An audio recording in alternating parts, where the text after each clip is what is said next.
and you're listening to Free the Mythology, the show where we promote personal creativity by examining works in the public domain and putting new spins on them for storytellers like you.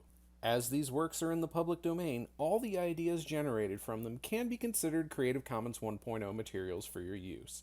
As we do occasionally reference copyrighted works, please make sure to do your own research before publication. Hi, I'm Shane Wheeler. And I'm Mike Tusiant. And this is the first episode of Free the Mythology.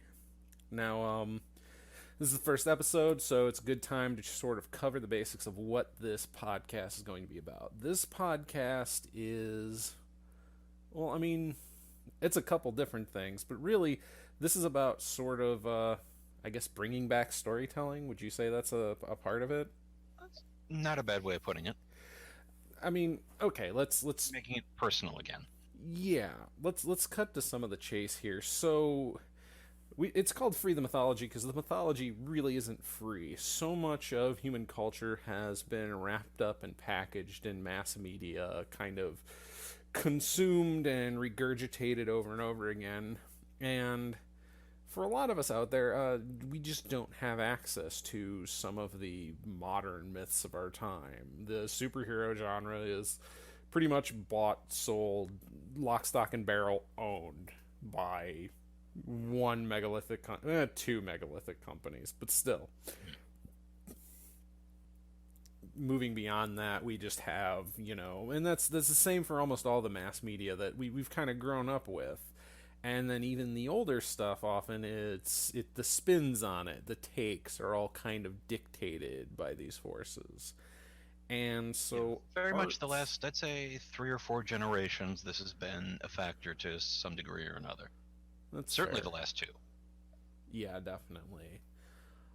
So, in kind of an effort to maybe move in some level of countercurrent to this mass consumption, to kind of get back to the idea of storytelling and creativity and art as something that people do communally, just to make life a little more entertaining and worthwhile. Harkening back to those days when you'd farm and then it was cold and you stayed inside all day and you had to do something to keep you from going insane.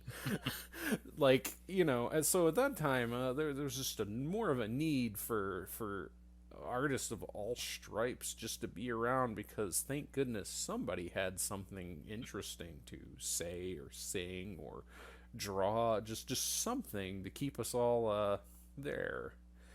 Yeah, and certainly everyone has a creative spark within them. Everyone has the ability to use their imagination, but the way the modern setup works, it's a little too easy to let somebody else do that imagining for you. So I think it's a good idea for everyone to get a chance to exercise that imagination in ways other than creative comments left at the bottom of the ticket you're filling out to give back to the cop. Oof, yeah. So, kind of along that lines, what we want to do here is going to be, one, bringing to light any kind of public domain creative works that people might be able to adapt or steal, reimagine, however they want to use them. And then probably spice that up with some creativity exercises on occasion, see how some of our, very popular yet very much corporately controlled properties, how those things had a genesis, how they came to be, and how maybe we could take the recipe for those stews and make our own kind of generic brand or off-brand version of them. I think those are going to be kind of ideas. And so the first thing we're doing here, the first discussion we're going to have about a public domain thing is Don Quixote. Which feels very apropos because on a certain level we've got this very glorious, virtuous vision, but we're not sure if it's a great idea or if we're about to hit a wall head first. We are definitely tilting at some windmills. I mean, we're seeing giants that other people aren't seeing. That's everything in pop culture's fine. I don't understand. But as a great band would point out, they might be giants. Anyway. Okay. where the name comes from. Does it? Oh. Uh, More specifically, it comes from a movie in which somebody's talking about how Don Quixote might have a point, but Well, okay, couldn't tell fair you what enough. movie. Fair enough. So Mike, you're definitely the more well-read out of the two of us. I suppose I have fallen off on my duties of being well read in the last few years, but that has sort of been my remit. so actually, do we want to give like a quick like bio or some background on the two of us? I mean, I I don't trust myself not to lie. Interestingly, okay. Well, all right. Mike is a very interesting liar with an incredible, depth and a broadness of knowledge when it comes to fiction and literature of many different types. He's a very diverse nerd. I I would describe myself as broad but shallow, but maybe I'm less shallow than I think I am. It's possible. Sometimes your insights can definitely range. Mm, I myself, I've made a few films. Uh, mm. they're not very big or anything, but I've done a lot of writing during that. I've done some role playing game writing as well. Not anything you've probably read. Um, Yeah, that's true. I do technically have one writing credit to my name. Somewhere on the Amazon, I'm in a couple of collections of small press short stories. yeah, yeah. See, that's things, and I've got Thanks. several different short films out there. If you Hmm. wish to look for them on YouTube, you can probably find some of them, and some that may at some point manage to land on Amazon and get sold to the half dozen people that are really interested. Anyhow, Yes, that'd be um, lovely. so Don Quixote, Mike, what can you Yes. tell us about Don Quixote? All right. Where do we want to start? The basics things that the wiki will tell you is that it's from a gentleman named Cervantes, written early 1600s. Mm-hmm. It is all right. Before we get too far in this, I do want to apologize for all native speakers in Spanish, all people who have learned Spanish, and in fact anyone who just sort of walked by a Rosetta Stone copy of How to Learn Spanish, because I am going to butcher both the language and the pronunciation, especially because we're dealing with archaic Spanish. Anyway, That's fair. yes. So it's this very odd meta novel. It sits right in between old novels and what is going to become the modern novel in a lot of ways. It is basically the story of a man who has read lots of chivalry romances, um, all sorts of stories of knights going on epic quests and that sort of thing. My only experience of that is comes from the very specific Mort d'Arthur. That's the Thomas Mallory book about the Knights of the Round Table, which is sort of like reading a shopping list of knightly deeds. Sorry. That is a that is a long, long rant I will go on. Just safe to say, it's almost like playing Mad Libs. Every chapter meets Dan to deal with obstacle. See, Usually, the obstacle is Oh, I was about to say, there's an idea right there, everybody. Bring back shopping list fiction. You two can just be like, I have a character. They have done 20 things. yes. Uh, that plays it semi straight. For the most part, they're just fighting other knights. Every once in a while, they have to do something crazy like spin plates on their nose by the virtue of their chastity, which Mallory will just describe in as straight-laced a manner as possible. And then every once in a great while, there'll be a fire-breathing giant. However, by this point, by like the 1500s into the 1600s, the Spanish chivalric romance is crazy. As far as we'll bold-facedly have our main character be the son of a king from a kingdom that doesn't exist. He is constantly being thwarted by an evil enchanter and helped by a good sorceress, and so on and so on. So they're And they're so, definitely willing to embellish, is what you're telling me. yes.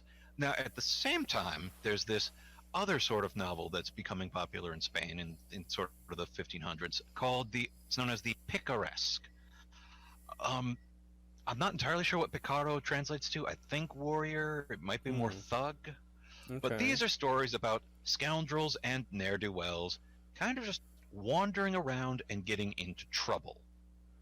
This Huh. is, for some of the people listening out there, if you've been done any reading into people blogging about role-playing games in the last decade or so, that word picaresque has been coming up more and more because if you're trying to put like a narrative bow on traditional D&D role-playing experience, picaresque is more accurate and sounds better than just saying murder hobo. People sort of Oh. settled on that idea of these are probably not good people, but they will have lots of fun and get into great adventures as your It'd way to be very fascinating to read about these yes. ne'er-do-wells and their doings of daring do But and daring why. Why would you do that?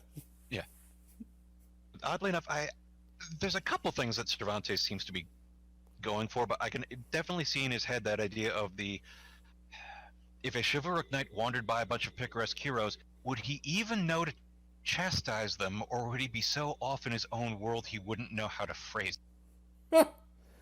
That's hmm. There's a lot of other things going on there. It's clearly a response to chivalry, generally for the worse, as far as this being a very archaic thing. I don't know enough about what Spanish politics and Spanish culture looked at the time to know how feudal things still were or anything like that. So a lot of the context is lost. But so that's sort of the interesting thing is basically every century that passes, people's attitudes towards the book change. It sounds like towards the beginning it was much more of just laughing at the crazy Don Quixote pretending to be a knight. But then more and more you get people being sort of sympathetic to him. The lone person with a strange vision against a world that doesn't quite understand him, or Yeah, a that person choosing to reject your reality and substitute his own. yeah, from what I was able to glean off of reading things, there definitely seemed to be kind of a and a very because I mean the fact of like okay, so it's this book, right? Mm-hmm. And the book is supposed to be the recounting of a tale of a person who really exists, but multiple tales. So it was multiple accounts. It's almost like this person had existed, and somebody had collected the stories and then Yes. wrote them down, and they were edited about a guy who read so much chivalric fantasy he loses his mind. So Yes. it it's weird because like part of me like I think about things like okay, what was the intent of this book? What were we trying to do? And then I go, so you created a book about the tales of a man who went mad from reading a book, and then that book goes out, and I'm like, is this the book that's meant to make the world mad? Like like I just wonder sometimes. Well, the when you read Don Quixote now, you're technically reading two books. There's a part one and a part two. Okay. Originally, he wrote part one, which is Don Quixote's first two expeditions, and it ends with this note of we have found records of a third expedition.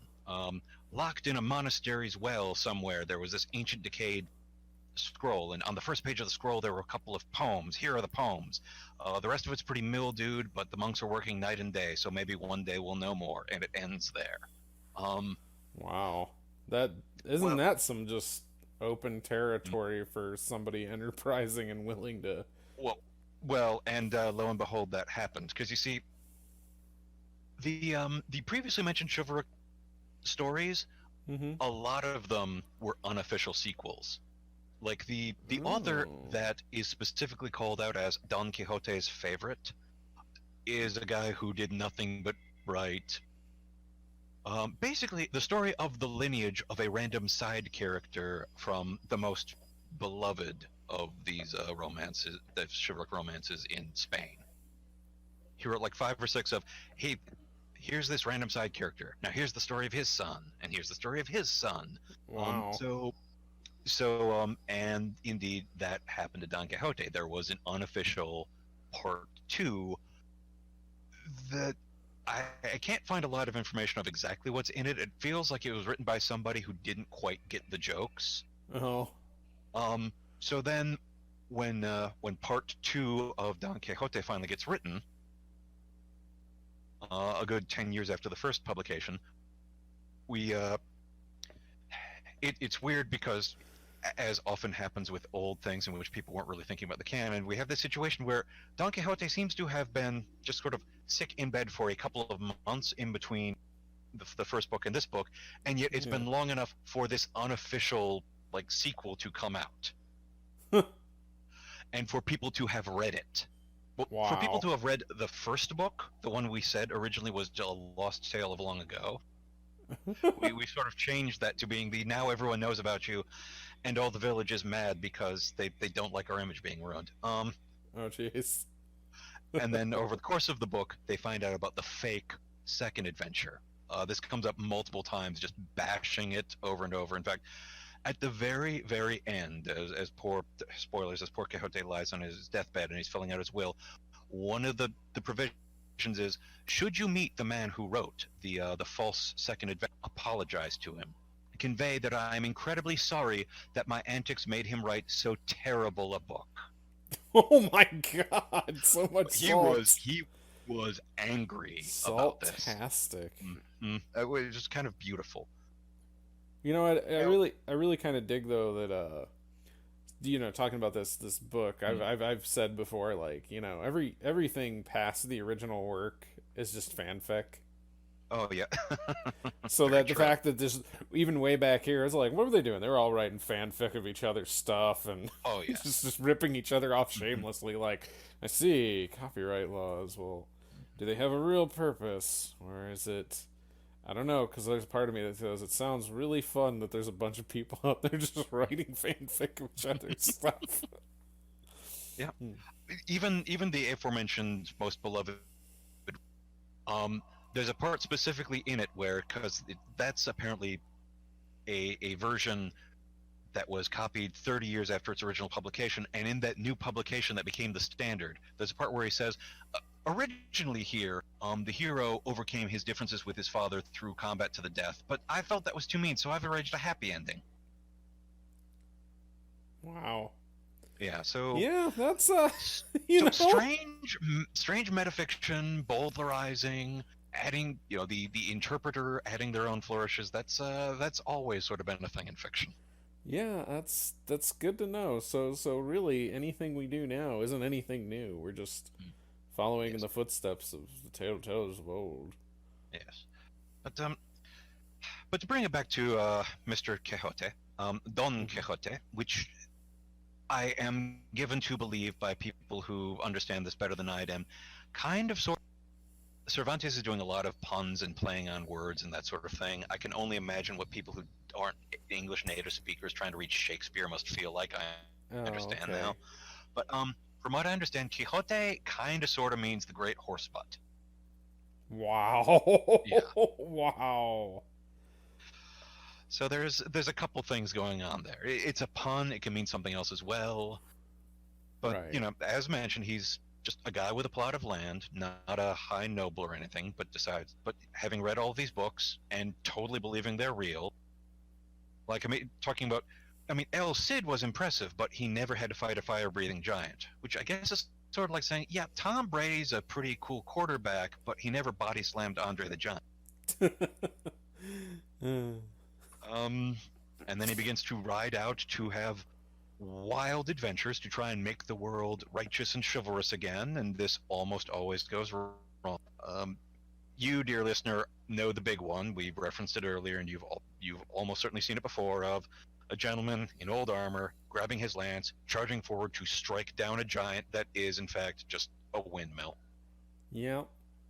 Yeah, And when that's it a goes thing. wrong, he will explain to the audience and his poor, suffering, and not very bright squire, it's okay. There's evil enchanters. They're just disguising things. Ah. Jeez. Oh. Yeah. Hmm. Every once in a while, he will just sort of make a mistake, like when he frees the prisoners. Oh, he frees some That's prisoners? I didn't well, hear it's this there. one. A bunch of people are chained up on their way to go to like a galley to be like galley slaves, because Spain did that, and they Yeah. confess their sins. Like, I'm in prison for loving too much. What? Yes, I loved a basket of freshly washed laundry so much I walked away with it, and they caught me. Um, and so on and so on all down the line. And Wow. he says, "All right, well, clearly these are crimes, yes, but they're not crimes worthy of this much. And people rowing the ships of the king should be jolly. They should want to be there. And let's face it, good jailers, they didn't wrong you at all. So I think it's okay if you let them go." And the jailers just sort of look at him like he's crazy. And I was like, go. And the head jailer just rides up to him and was like, "Just go away." And Coyote's like, "Fine, I warned you." And Sucker punches him off of his horse in one of the rare moments where he wins a fight. That's And awesome. the other guards are so stunned that the prisoners just break free and the guards all run for it. Wow. Unfortunately, Oh. unfortunately, he then says, "Now, gentlemen, all of which we know are criminals. Now, gentlemen, the way you're going to repay me is you're going to, like, still holding onto that chain, you're going to go to the house of my dearest beloved. You're going to say to her that it was I who freed you and that you're grateful to me. And then you may go upon your way." And the Oh head criminal no. out of them is like, "Well, we're not going to do that. We're wanted men." And he's like, "Oh, Yeah. oh, if you're going to be like that, you coward, you can go by yourself, wrapping the chain around you." At which point they're done with him, so they just start throwing rocks at him. Oh jeez. They attempt to rob him, but he doesn't have anything to rob. So they just sort of leave and go on their way. After which he Right. says to himself, people do say don't help ruffians. I guess I have learned my lesson." And I've heard that's kind of a thing in there too, is that this is one of the first books to do character development where they learn things and change. Yes. Part one is a whole lot of bravado, a whole lot of giving long speeches, and a whole lot of looking like an idiot but refusing to believe he looks like an idiot, which Right. can take multiple Right. ways. Part two, like the later written book, it's 10 years later, it gets a little bit more almost philosophical. Like there's long dialogues, and then there'll be these Yeah. parts where you know what, sir, you do have a bit of a point. On the other hand, you are wearing a bowl on your head. Yeah, that's pretty funny. So okay. So Um there's a lot of things going on here. I mean, your principal characters are Don Quixote himself, yep. about 50ish, but a hard 50. Um, Right. Tall, skinny, very gray, Yeah. wearing armor that was in decent shape 3 generations ago. Oh. Riding a hack, a horse that, like, on a good day can kind of sort of trot. Mm. Like at one point it mentions him like spurring the flanks and it reaching a faster trot than it ever really trotted before, but still a trot. Dun-dun-dun-dun-dun-dun-dun. Yeah. And of course his squire Sancho Panza, Oh. a not terribly bright peasant who was promised that he would have many great things out of this. He would get to be governor of an island, Yeah, yeah. and so he's even when he thinks these things aren't working out, and even when he laughs at his master and does occasionally get beaten.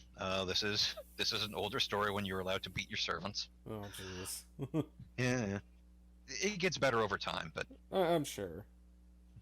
but uh, but he's generally willing to support. He's not quite as fully world weary. He's usually portrayed later Right. because he's sort of whatever he needs to be a comic foil. No, And that I then I mean that suppose makes sense. yes, and the other important character is never on screen, Dulcinea, his Okay. beloved damsel. Ah, yes, yes. Yeah, who's specifically based on a real woman, a beauty of a nearby town who he spied once and had no idea he spied her, and he didn't really get a good look at her because somewhat she is somewhat peasantish. She raises pigs and is apparently a prostitute on the side. None of these things he is aware of. To him, she is Dulcinea. That's not even her name, by the way. That's the name he Okay, gave so her. this is a so this guy spotted someone, made up a Hmm. whole life for them, and then swore himself to this person Well, that, for all it's real more intents and purposes, doesn't exist. it's more when he decided he was a knight. He Yes. he changed his name. I Right. forget what it starts as, but he becomes Don Quixote. He is Right. De la Mancha, Okay. La Mancha is the region it's in, which is, from what I can tell, it's Spain's Kansas. Yeah. Um, but he changes his horse's name, and then he decides, I'm a knight. I need a lady. And he remembers, this one afternoon he was walking by and saw this lady that struck him as beautiful, and so decides, therefore, that must be Dulcinea. So it's years after the fact he's deciding all of this. That's just okay. Yeah. And in general, when he's in combat or whatever, they'll like with the prisoners, he'll tell people, once I've defeated you, you must take yourself to the house of my beloved and proclaim that it was I that defeated you. It's and I mean, I think I get it on that certain level of like, okay, this is a guy whose brain is full of essentially trash night fiction, like, Hmm. aha, I have defeated you. Now, you shall let my lady know that you have been soundly thrashed by me, that it might bring me honor and her also honor. Honor! Exactly. Yes. Okay, so do we have enough now on this? Have we gone over enough that you think we can start playing with this idea? Well, I'll bring up two more characters. Okay. Well, groups of characters, I suppose. No, that's fair. I believe they're the Duke and Duchess. In part two, because Mm-hmm. people know who he is, Yep. basically two members of royalty decide that this is the most amazing thing ever, and so basically just keep feeding him, Oh, mostly to get him into more and more embarrassing situations. right. They're generally like semi-villainous, but it's not like Don Quixote will ever really realize. Okay. No, the other character is also in part two. You first meet him as the Knight of Mirrors. All Don right. Quixote gets to have a joust. Um, Don Quixote mostly wins because is also on a horse that has no business being a war horse. Oh, okay. So this is So that's so incompetence his v incompetence. yes. So that's the point where his horse trots at a slightly greater trot than ever before, while the other horse just kind of gets confused and stops. Okay. Yeah, that's Um, and after that, after the knight gets dismounted, it gets explained as we go back to the stuff at the beginning. Mhm. Because the beginning of part two, his name, people who care about him think that maybe he's cured, so they go to talk to him, and he seems normal until they say, they're saying the Ottomans might invade. Well, I have an idea about how to handle that. Oh no, what is that idea? The king should give out a call to all the noble knights of the realm, and together, even a half dozen should be able to. Oh no. Um,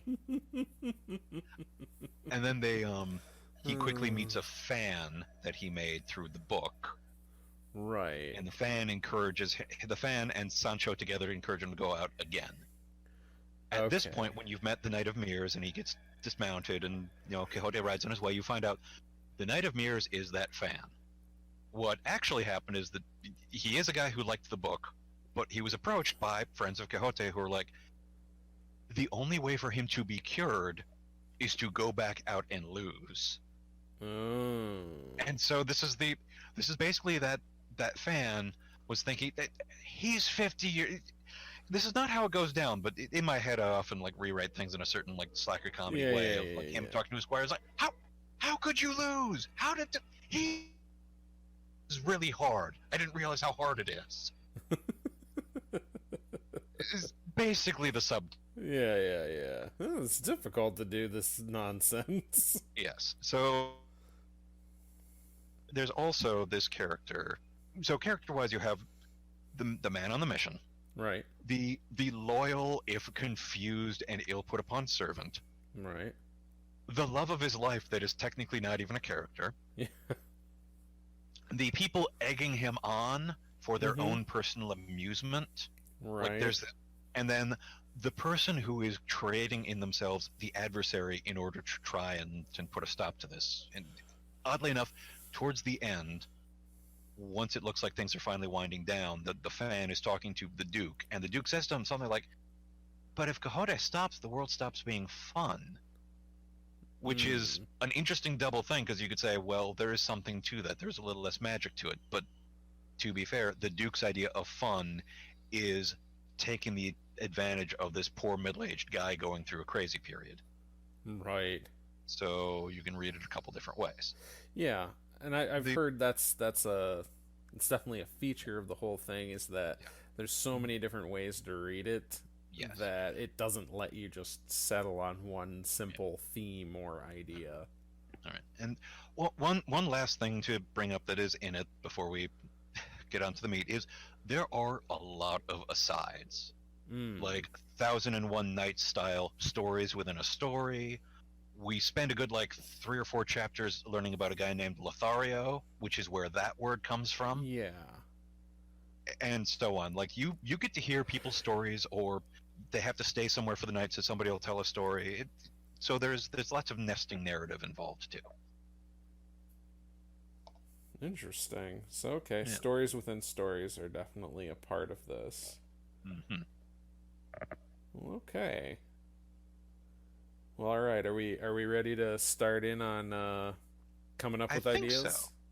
Okay, Now cool. this is an interesting one because clearly it's a well that many people have gone to over the years. I mean, it's I have never figured out how to pronounce it. I guess Quixotic, Quixotic?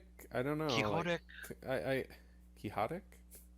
Quixotic. I don't know. This feels like it could be. Let's call the whole thing off. It could be a whole song. Yes, fair enough. Um, but there are various. Almost any time you go with the diagnostically incorrect but still beloved trope of person who, I don't know, has a midlife crisis or gets a coconut bonked on their head and now believes that they are a historical or fictional character, Yeah, you engage with this in some way. I agree. It definitely has some roots there.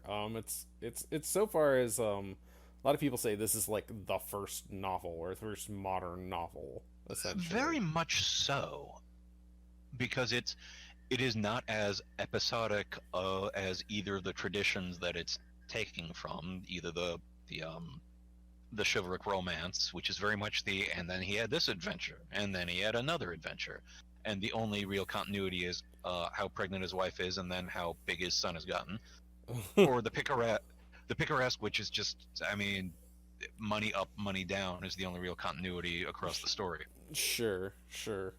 So, okay, taking the story and the characters and Mm-hmm. seeing places we could possibly go with them. Like this is kind of the portion where we're gonna just start kind of spinning Yeah. random ideas out just to see different ways this could be used in different contexts.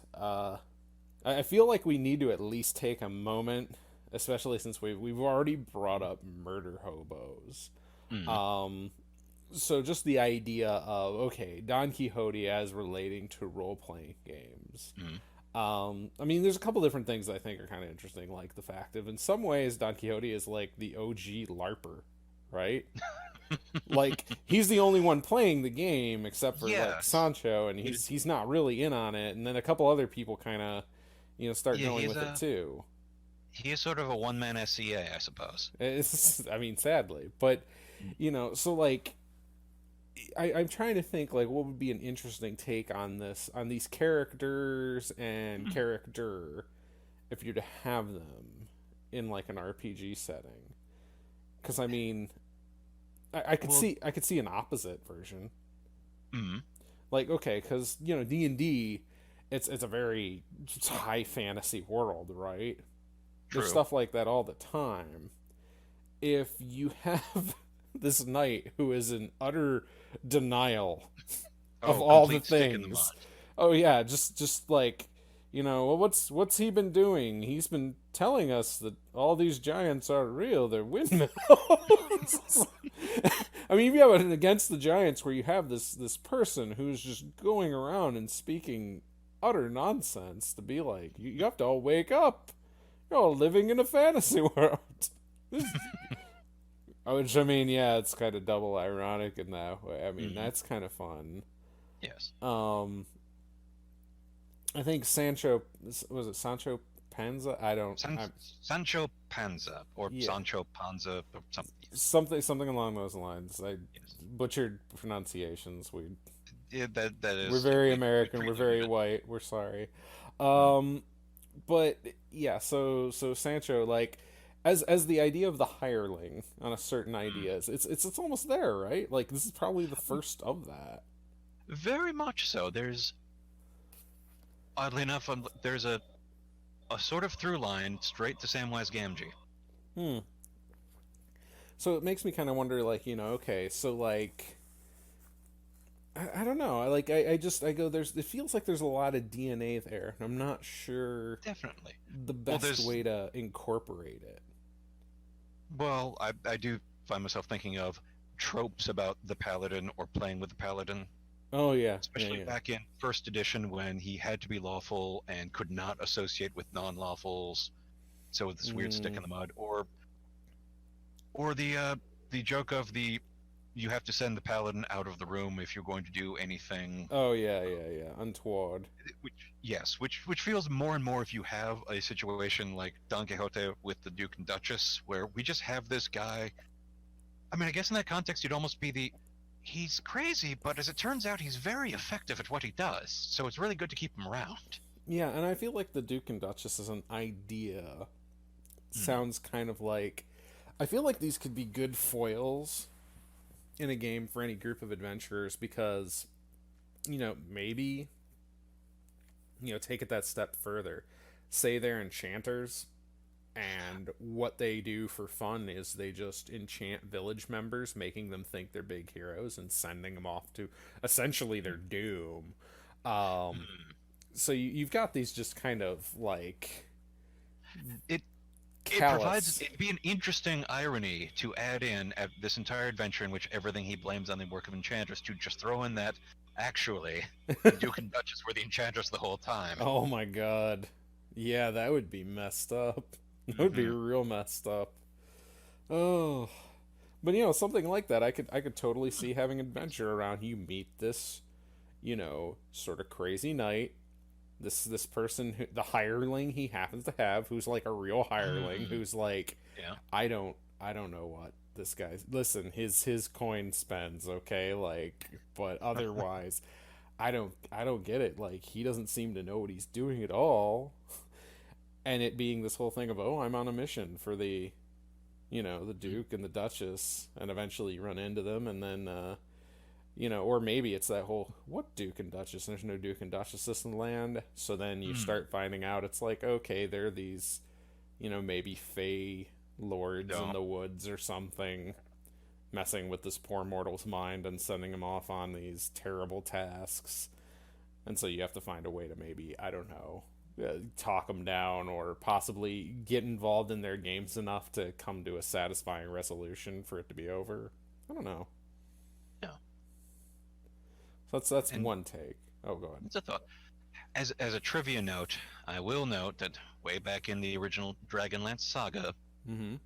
one of the extra PCs they give you, one of the people who joins the Not Fellowship later on, Mm-hmm. is okay. I think his class is Druid or something, but he insists that he Yeah. is in fact the ancient hero of legend who destroyed the darkness at the dawn of time. Wow. And yeah, he's convinced of it. And one of the endings, because they give multiple ways for the climax to go, one of the ways that's possible to win, they suggest, is one of the heroes, most likely him, Mm-hmm. to just charge into the summoning chamber where the bad thing's going to get summoned, and just have him charge through the portal, Dragonlance first, to destroy it, bring it down in a big flash of light, never to be seen again, and leaving the party to wonder whether or not he was crazy. you know, that's a pretty good one. I could see that. Hmm. So okay, taking yeah, I have another thought, like a different Mm-hmm. different genre twist, and I don't know why, but I think Mm-hmm. this is a so obvious things you could do with Don Quixote. I mean, like okay, the base story, you could obviously set it in modern day, Oh yes, and with you could any genre of fiction or any ethos. well, I mean, and I mean, you could go the original was considered a comedy at its time, and you could Oh go with the yes. pure comedy level of okay, yeah, this modern person. You could even go as like straight to the source of no, it's a modern person thinking they're a knight going around and getting in trouble in the modern day, and that could Mm. be hilarious as long as you have some way for them not to go to jail. Mm-hmm. Um, Which I mean, there's a variety of ways you could potentially get away with that. I don't know, make it a buddy cop drama. It's really hard for cops to go to jail. Um, Hmm. your new partner, I but well, given given like Quixote's social status, this vaguely lower to middle class. Again, I don't quite know how society worked at the time, but just sort of he has land, but not a lot of it, right, and that's sort of right, it. But he's 50-ish and that good. I can see the pushing retirement age desk jockey cop who just sits, works the desk at a precinct that runs itself, right, who right. has been devouring for whatever reason, And I mean, like old stories about knights in shining armor and all that. And so suddenly the rookie comes in to find that he is, or maybe not even like a scared straight kid or something like that. oh geez, yeah. There's a lot of ways that could go. And he's just kind of cracked. Yeah, no, I Like mean that. most of the other cops, they try and hide it from the public, but don't worry about it too much because whatever his precinct is nothing much happens there. So if you have it like set, say in a smaller town where not a lot happens, Yes. so there's not like super high stakes, and if this Yeah, guy just happens to be like in charge, mm-hmm. they can't get rid of him because it's like, well, he's in charge. Like we don't have a protocol for this. We don't know how to deal with this. I don't know. I think there's some promise Yes. in that premise, but Yeah. okay. So yes, there's ways you could do just the modern Yeah. comedy straight that would Mm-hmm. work, but the one that's been sitting in the back of my mind, and Yes. I'm not sure if I'm on the right track with this, but I'm almost thinking something along the lines of like a it's gonna sound so ridiculous.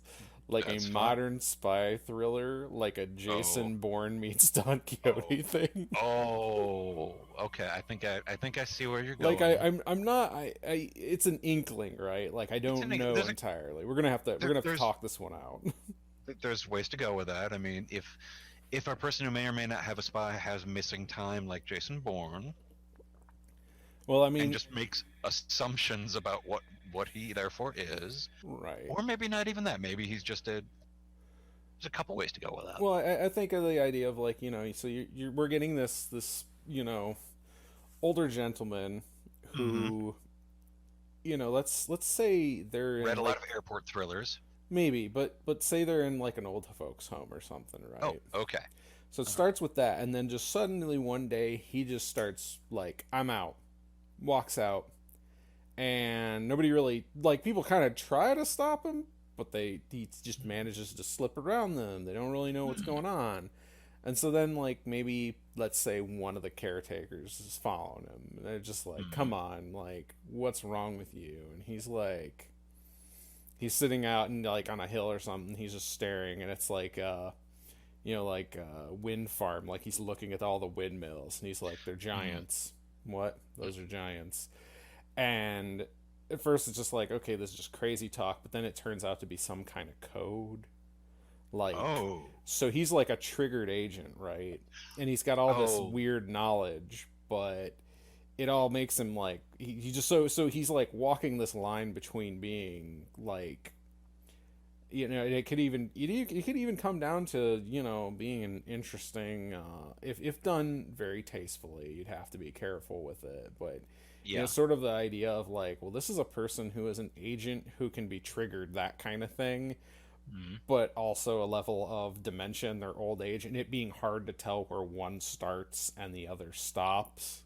So There's something interesting there. Yeah. yeah, I So mean, it's and hard to tell which of this is legitimately old.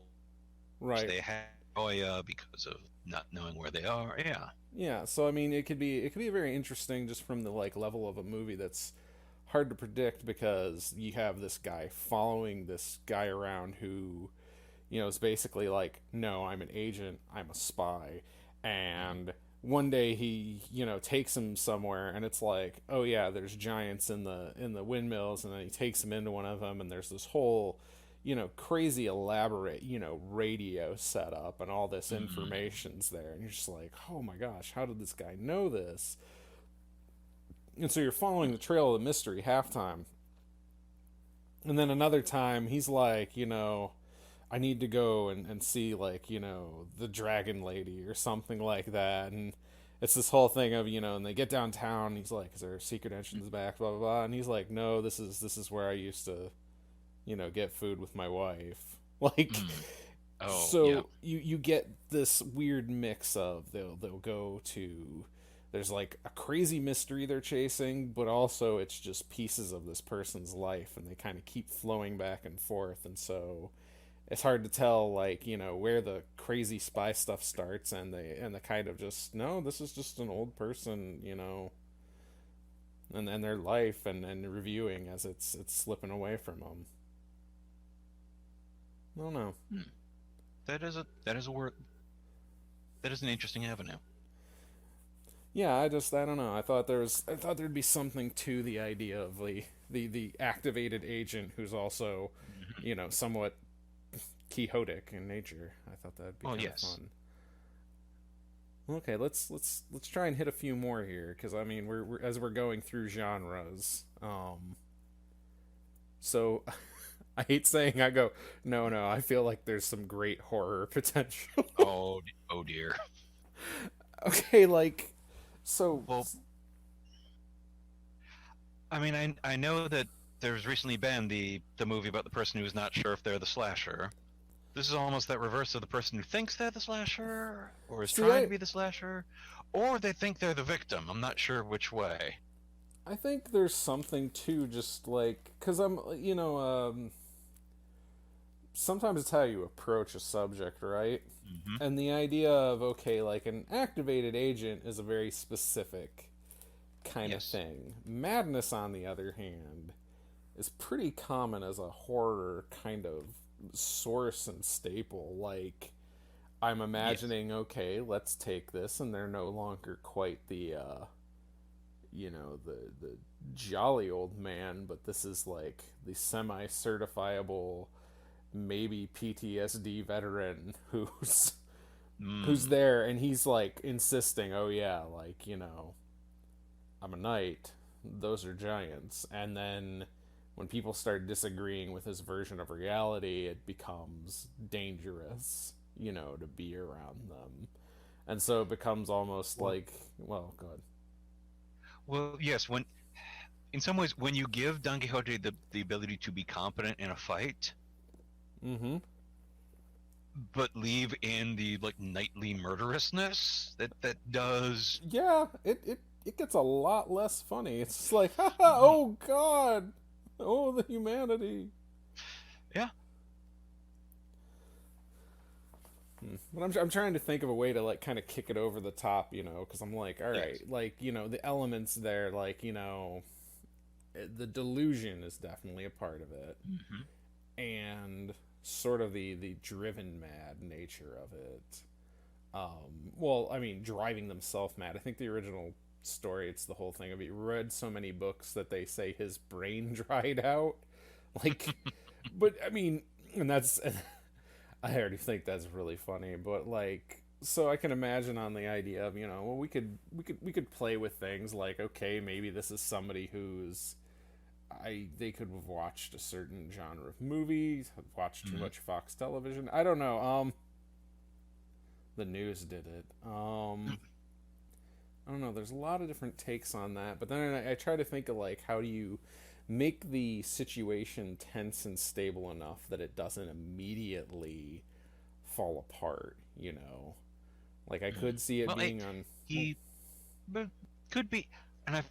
This is sort of an avenue that things have explored before, but you could think he's, say, hunting vampires, Oh, and they're just finding one or two people at a time, and they're not quite realizing it's him yet. oh, jeez. Yeah, So that's. your other characters sort of, in a reverse Dracula, are forming a crew of light to stop the man who thinks he's Van Helsing. Yeah, that is definitely a possibility. I mean, the idea of people getting into this whole thing of, oh yeah, this person thinks they're a monster hunter, and then it's, no, they've actually hurt real people. That's a pretty big deal. No, Yeah, that would be pretty good. yeah. I mean, you can even have the well, the first one was a mugger or a rapist or something. One of those. He he thought it was a vampire preying on a person, and it was a criminal. So at first they don't. You know what? This is Yeah, fine. he And lucked then into it. yeah, and then by the second or third victim, is the realization of this is not fine. Yeah, that could work too. Now, I mean,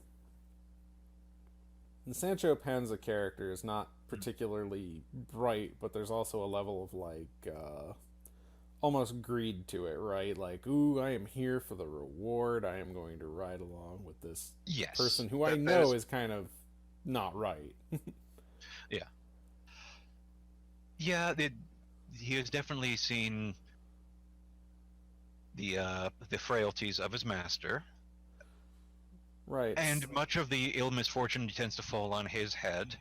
And I mean that's kind of interesting. So like yeah, I'm kind of wondering how you get that dynamic into like the horror film. Like, Mm. is that our POV character, or is this in Well, that fact? traditionally that is his job. And I mean, there's some sense to that. On another level, I can almost see because horror genre and the way of things with the Mm. what's the name of this woman? Is Dulcinea. Oh, Dulcinea. mm. I mean, you have this woman who suddenly is like, okay, something's going on in town. There's somebody kind of doing some creepy stalker stuff, and oh no, it's because you're important. You're the Oh, reincarnation of the vampire mhm. lord's lost love. And at first she's just like, no, no, this person is crazy. Then some crazy stuff happens because this person is violent and, Yep. well, chaos. I mean, there's definitely some, as much as this is like, and here's a novel of, unheroic deeds that are more comedic in nature, he still gets into some pretty out there situations, right? Like, Yes. yeah, so maybe, like you said, a mugger or Mhm. something, and at first it seems okay. Then it's, okay, why is this person stalking me? And then they're like, no, no, you're the reincarnation of vampire's love. I can tell. Why? Because he's been stalking you. I've seen him, and it's just some person that he's fixated on as being a vampire because they have a night shift job or they have anemia, whatever Yeah. causes that. And so you have the great psychological thriller angle of, is it a vampire, is it not? And as it slowly becomes more and more certain that it definitely isn't, then how do I extricate myself from this delusion of this guy? Because when I try to leave, he's like, he's falling to his power. We can't let her go. Mhm. Oh, yeah. Can't let him be drawn to it. It's just like, oh my god, like that would be obviously seven kinds Mhm. of scary and difficult to deal with, and then you wonder how violent they get if the altercation changes. You And know. I will at this point out that there are plenty of older horror movies that seem to feel that a windmill's a nice place for a climax. Yeah, that's sort of fun. So I mean, that's definitely a way it could go. I think that gives enough meat on the bones of like a potential horror film there to really Definitely. kind of play around with that idea. Okay, let's try a trickier one. Okay. Gonna try a real. Okay, space opera. Space opera. Yeah, I have no idea. So, I'm throwing it so, out there. We're gonna try for extra points. so is it? So is the setting the space opera any of the weirdo, or are we just plugging or is the space opera the thing fixated upon?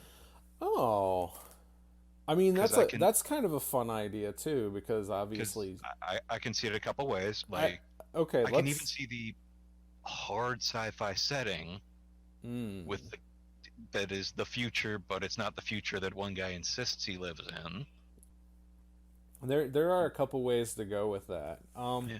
I almost want to just cover the more simple. Okay, Mhm. let's say modern day Mhm. sci-fi fan been Yep. reading like crazy and suddenly thinks that they're like dressing in the like Star Trek esque uniform of some type and insisting Yep.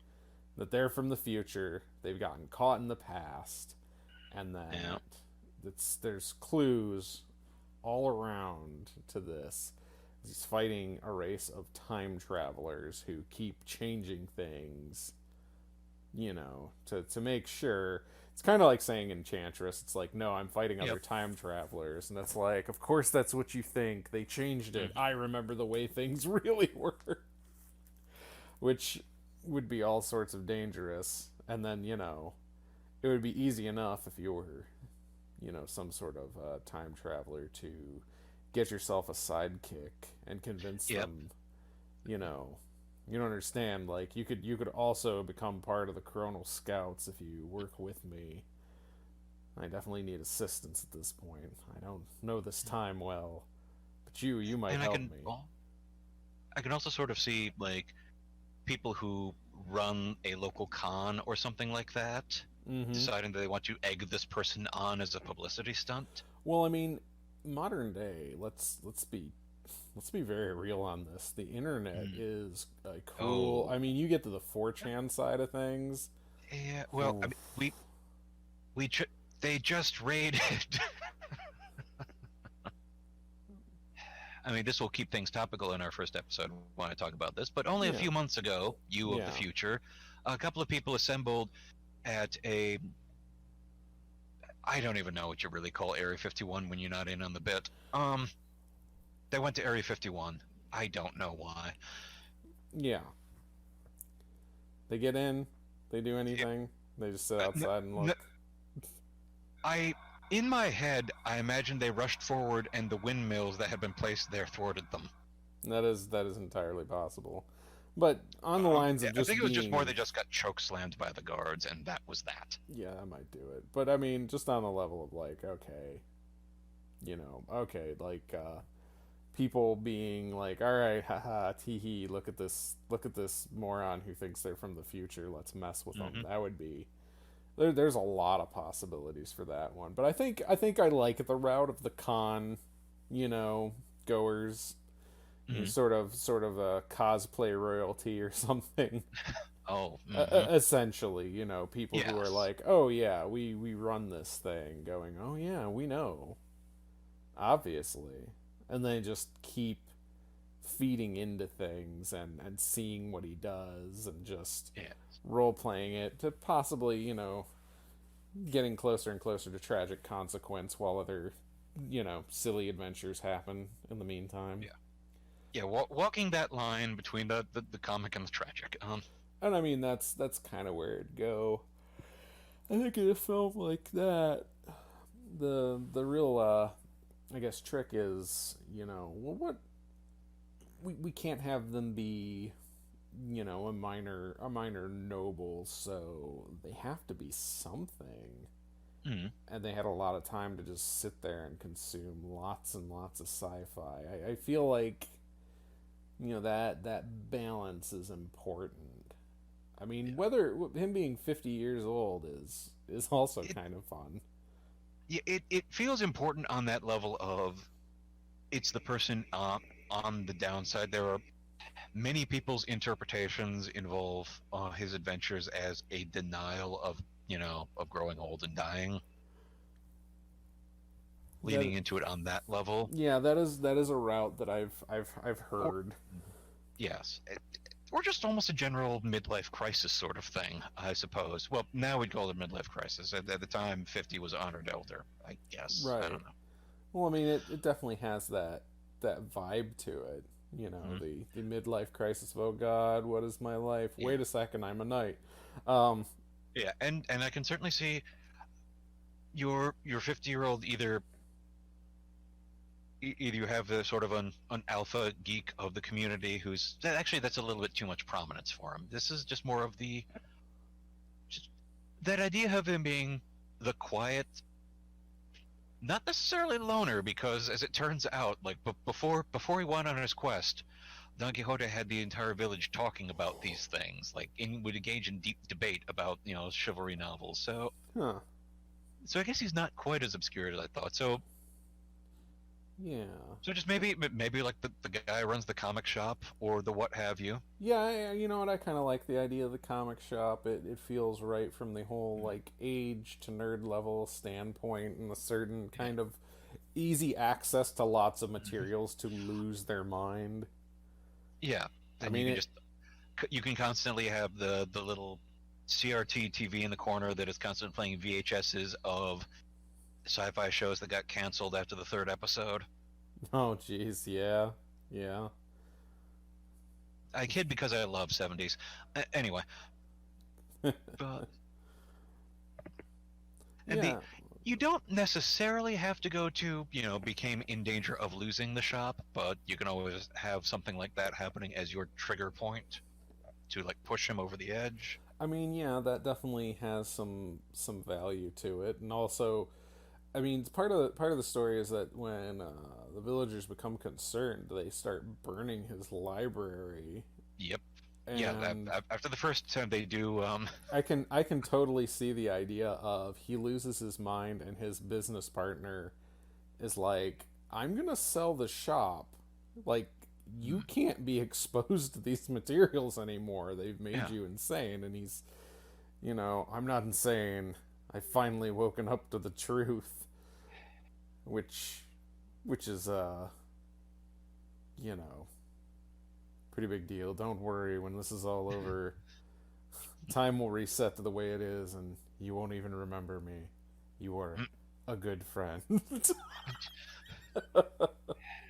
See, and that makes me remember that fan character and wonder about there being the other owner just being desperate to help him figure out where he is, and then one of the other workers just deciding to throw on like the leather jacket, the shades, and borrow his brother's motorcycle. Oh God. So somebody starts Terminatoring at him. Oh, Yeah, that'd be in an effort to, hilarious. Oh my goodness. I just have to be the bad guy that he needs, and then that'll finish up and he doesn't go home and he'll be normal again, and hilarity ensues cuz hmm I mean, with the same thing with the, like, whole horse issue, yeah, you could have you could you could have your sci-fi modern Don Quixote, and he could have like one of the, like, a Segway or something. And then, like, why is this hoverboard so slow? the other the other person, he's got he's got just like, he starts off and he gets this scooter thinking Yeah. like, oh, this is gonna do it, I've got it, like, oh, it's just an old scooter, this will work, this will be enough, I don't need a real bike for it. And then it just, going horribly wrong for them due to this scooter just being like pretty much a piece of garbage. Yeah. And I mean, as far as the you know, keeping things from getting too dangerous, the gunplay, I'm kind of imagining, like, essentially the one taking and modifying the crud out of, like, a laser pointer or something, being like, you don't understand, like, it may be harmless to you, but to, chronal time travelers, this can do incredible damage. Okay, your tachyon beam. Got it. Got it. Oh, be careful. Could kill me. All right. All right. And then, like, the other guy being like, oh, there's got to be something. And so whatever ridiculous weapon they have while they're riding around on their scooter trying to look far less intimidating than they actually do, um, he's there.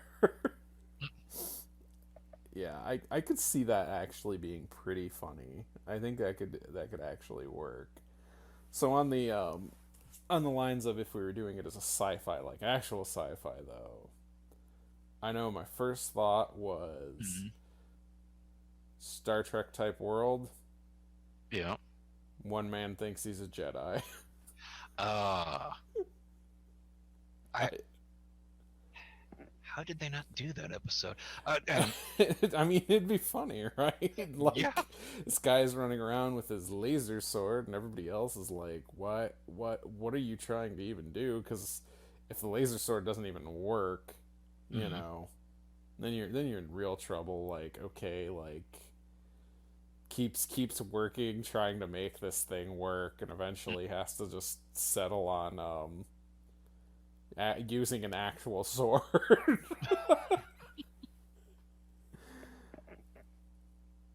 Possibly even something less grand than that. But yeah, I think that could be pretty funny. You know, I sense fear in him. He does not look a bit afraid of you. Oh, yes, he is. He's terrified. And Hmm. you in this case, your first expedition is just sort of somewhere else on the planet. By the second expedition, he has hopped planet and and is just causing trouble elsewhere in space, Yeah. possibly in front of the aliens Hmm. for things to get really weird. Oh, jeez. Yeah, that would be. They can get really embarrassing really quick. Yeah. They And then, have actual telepathy. oh, then you understand what it is that I'm saying. No, no, Yeah. they don't understand anything because you're insane. Oh, You you will stop barring this door immediately and stand aside. Very well. That's not a mind trick. That's just how their culture they're is. very It's polite. They're yeah. terribly polite. Yeah, no, that would. I mean that feels like it'd have some comedic value too because I Hmm. mean the weird thing is like you look at the two franchises and it's like well if somebody goes and acts like a Jedi in Star Trek you're gonna just wonder what they're on, right? Like Hmm. they must be insane. Do they catch some sort of weird brain worm? Like what's happening? But you know if you go the other way where somebody's just like I am a serious explorer from a serious military outfit, and everybody's just gonna kind of be like oh, that's eccentric, but you know eventually you'll find one probably. Yeah. True. So it's just a little yeah it doesn't work as well in reverse. Yeah, I kind of wanted to look just to see. um hmm let's try it. I don't know, like there's a part of me that I always like to try and do like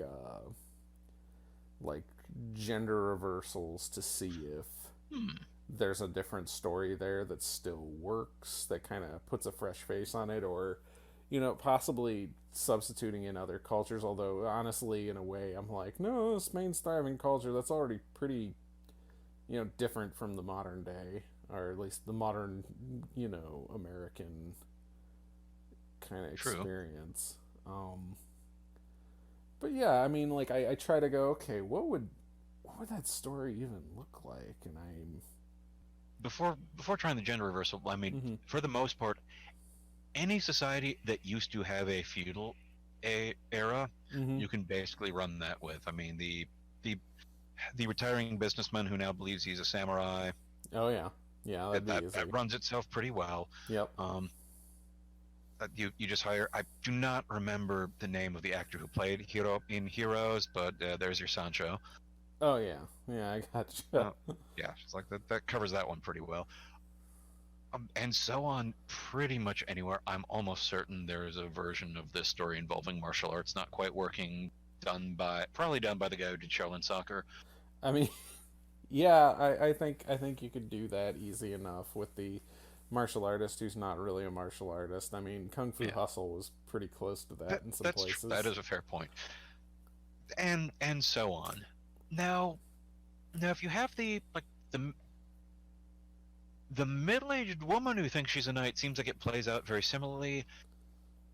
The middle-aged woman who thinks she's a damsel, I don't know what that Yeah, is. I'm kind of like exactly like, and that's the thing. Like, Like the closest thing I can think of is to because traditionally the one of the ending of Arthur is Lancelot retiring to a monkhood and Guinevere retiring to a nunnery. So yeah. I'm trying to imagine like a middle-aged woman feeling like she has to fix like Okay, hold on. I don't know where I'm going with I this think I exactly. think I got something now. I think you've. Hmm.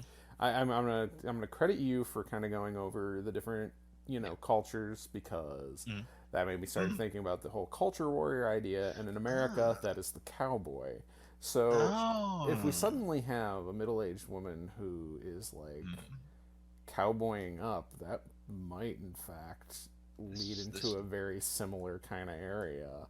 And to be yeah, fair, women of the West had to have a certain amount of grit just because oh, life was hard. definitely. So I then I go, okay, so how do we like really play with that idea? Like, okay, so it's an older woman. She's been reading lots of, was it Louis L'Amour? Yep, Is that the big cowboy writer? yep. Thank you, literary knowledge source. But reads a lot of that. Gets in her head just suddenly like, nope, I'm gonna be a cowboy now. I'm going to go on the open range. I'm going to ride a horse. Of course, and that's still kind of back right into the Don Yep. Quixote thing, because one, she takes on some ridiculous name, which would be great, you Yeah. know. Two, gets a horse that has no business horsing Yep. around, and also has to deal with, this is the modern day. Why are you on a horse? What is with you Horse. doing this? I need a stable for the night. I need to, I need somewhere to hide this up, and just everybody just being like, why is this person on a horse? What are they doing? Um, and so like I can see that going pretty well, be pretty interesting. Um, running along with the whole, okay, and now they've decided they're going to deal with problems in a very Old West fashion, seems Hmm. terrifying in certain ways, but could Well, be. if it's, you see, if rather than have them be the master of the six gun, they go for a quote unquote long arm, which is like a pellet gun. Sure, sure. Like this gives her the chance for the that occasional competent sucker punch, Right, right, right. but also a whole lot of missing and wacky antics they're derived therefrom. Yeah, I could see that. This is a whole sort of like yeah, a pellet gun that might actually be Yeah, pretty because amuse. I'm fairly certain that Quixote's sword and lance are not all that impressive. Yeah, no, that's So it you feels already about right. said they're pretty out of date, and Mhm. yeah, that makes a lot of sense. The only way it'd get any better is if I guess somebody donated better equipment to them, and I doubt that would be Mm. the case. Yeah. So, okay, so she's gonna go around. She's gonna do the whole "I'm a cowboy" thing. Not necessarily. See, there's where I start to go. Okay, like, romanticized West has a, honestly, probably equally ridiculous to the chivalric knight concepts as they seemed Oh then. yes. You know, Especially given the fictionalization and all that. yeah, yeah, definitely. I mean, you start throwing in the singing cowboy movies, and it just Oh God. yeah. So then I almost wonder, like, okay, like, so how do we get the other characters in, or something Okay. like them? All right. San the obvious things with Sancho you have to be very, very careful with because if you're going to Right. have a Native American sidekick, Oh you man, you no. you have to, yeah, it's one of those, the if you want to do that trope and you're clearly subverting that trope and looking at that trope as you do it, you still have to treat it like you're dealing with Nitro. So I don't know if you want to go there. Yeah, like, there's a lot of things you can write about, but be careful if you choose to. Yes. And that is Yeah. definitely in that area where I go, no, there's right ways to do this, Yes. but you may want to consider whether you're the right person to write It, that, it, because exactly. yeah. And that's part of the areas I'm like, so avoiding that whole side of things in this romanticized West where nothing bad ever happened, which is Mhm. really hard to like find the right area for that. I mean, because there's a lot of West. There's a lot of Oh different stories and things to go around. There's gold rush stories. There's bitterness over the Civil War. There is bandits, and I mean bandits would be an easy one. But then how do you? But if there's no actual bandits, then who's she randomly getting mad at? And how does that work? Which, I mean, even that could be kind of an amusing bit. I mean, like if we have this be a lady and say like like a small retirement community, Hmm. that could be all sorts of funny in itself, just from like, all right, like these bandits, and it's just the ladies working the garden or whatever. Oh, Like, yeah. they came and they told me that my lawn wasn't right. That's not Mm. okay. I don't know. There's definitely something there, but I just don't think I have.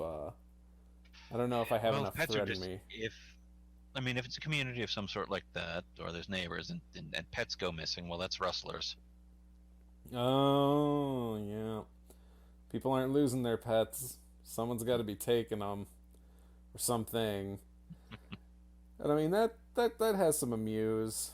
I mean, I guess if you want it to be a really cute film, you might throw in the like the granddaughter or something who's hanging out with Hmm. them when they're losing their mind and deciding all these things are true. Although that's always also equally kind of crazy. I tr- in some ways I can almost see the random teen volunteer Okay. who who has who is perhaps not as quick on the uptake or something, or is just confused slash drawn in, who actually thinks this lady has a ranch somewhere Yeah. that they'll get to run, leaning back into that whole governor of an island thing. I mean that is a possibility. I really like horses. But you'll have all the horses you could eat. I don't want to eat horses. I mean all the horses you can ride. Yeah, no, I think there's something to that. Maybe It's one also, more. yeah, before moving on, I'll point out it's also another one that works well for the person trying to take them down within the paradigm, Oh yeah, somebody else wants to because have the yeah, showdown with them. because I could not only can you have the showdown, but you can have showdowns go hilariously wrong. Yes. Yes, yes you can. It's really hard to get this out.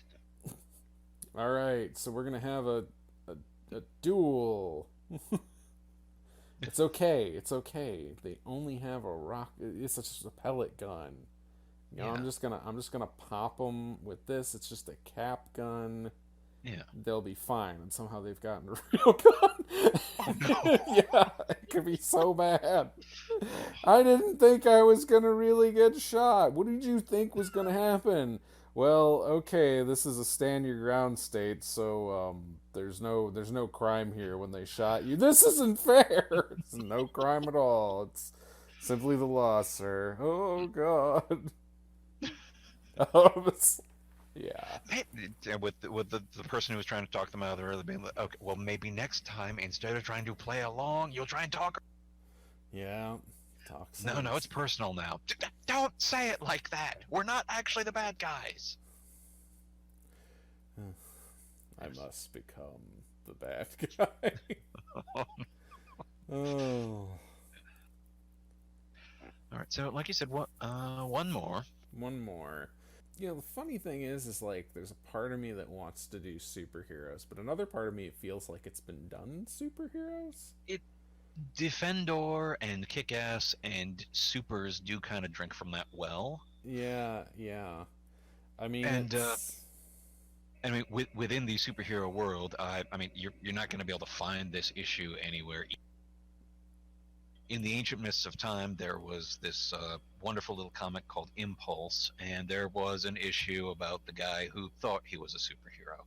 yeah, Um, and they very much leaned into it. His name was Dan Coyote, and the superhero believed he was Captain Saturn. So he ended yeah. up wearing a hat that looked very Don Quixote-ish, Right, right, etc., right. etc. Yeah, and I mean that's one So of those it's things. easy This enough to do. is it. I mean, it's the modern.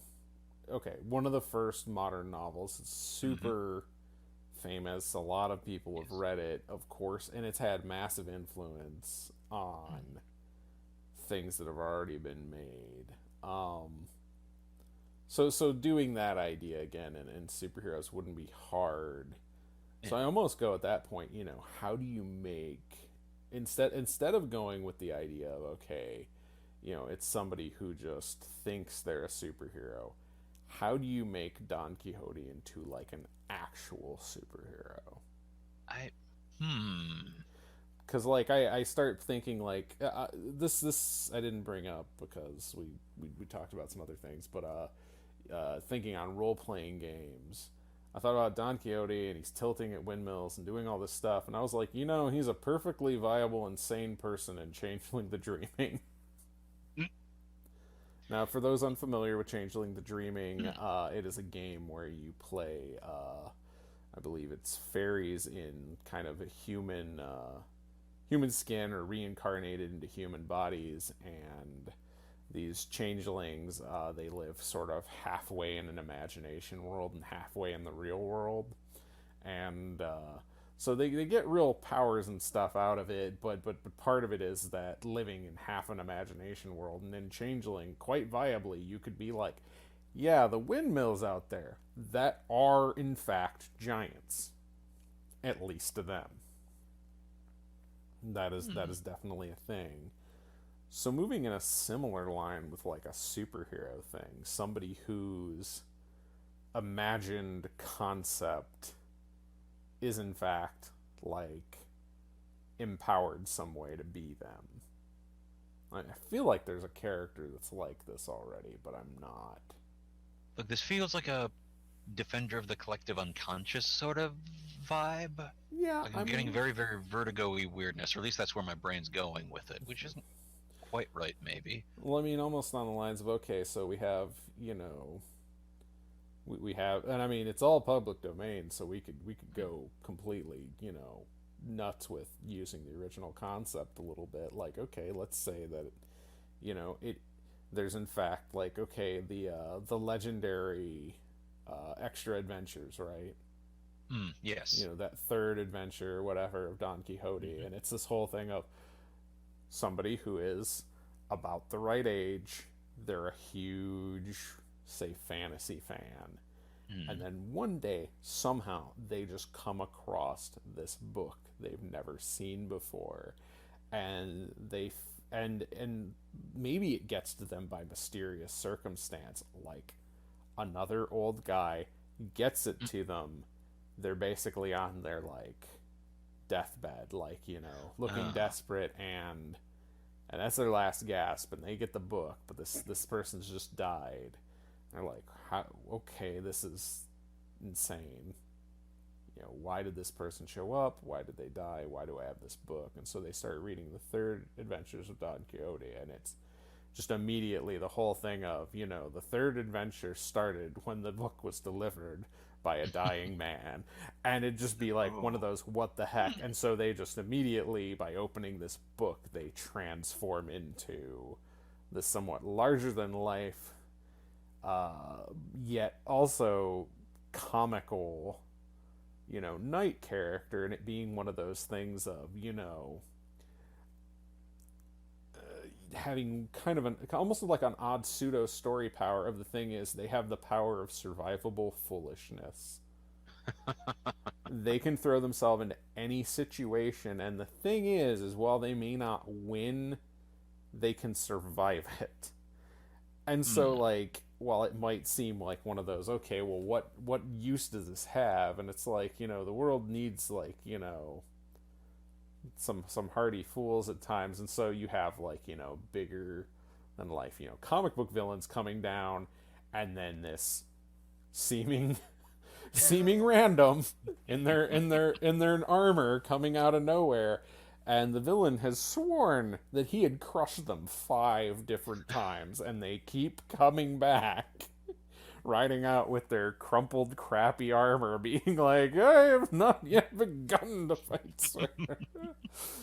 And I think that could be a very amusing thing of like, okay, like, so it's a magic thing, and it's an imagination thing, and it had to go with somebody who had a big enough imagination to make it work. And maybe it's one of those things of their imagination is somewhat weaponized, like they can temporarily, maybe it's creating illusions, or maybe it's temporary, reality warping, but it could be pretty fascinating.